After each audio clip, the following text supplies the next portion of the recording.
என்ன வேலை கிளம்பியாச்சா? அம்மா கிளம்பியாச்சு. சரி, நேற்று ஏதோ ஒரு விடுகதை பட்டி, அதுக்கு பதில் என்ன? விடுகதைக்கு பதில் தெரியாதா? ஆமாம், அது என்ன விடுகதை? மின்னல் ஒலித்த பின் இடிச்சதான் கேட்குதா? அதுக்கு ஆன்சர் என்ன? யாருமே சொல்லலையா ஒழுங்கா? ஒழுங்கான ஆன்சர் வரலையே. அப்படியே மொக்கையா இருந்தா திட்ட முடியல. சரி சொல்லு, நீ எப்பவும் மொக்கை தான் போடுவான்னு தெரியும். சரி, முதல்ல மின்னுது எதை வச்சு பார்க்கும்?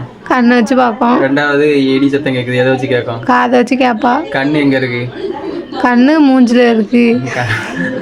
முதல்ல பார்க்கறது கண்ணு, ரெண்டாவது கேட்கறது காது.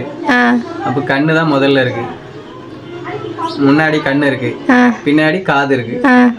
அப்போ மின்னலை பார்த்த பிறகு காது சத்தம் கேட்கும். கருமண்டா. முதல்ல கண்ணு பாக்குது, பின்னாடி இருக்க காது ரெண்டாவது தான் கேட்கும்.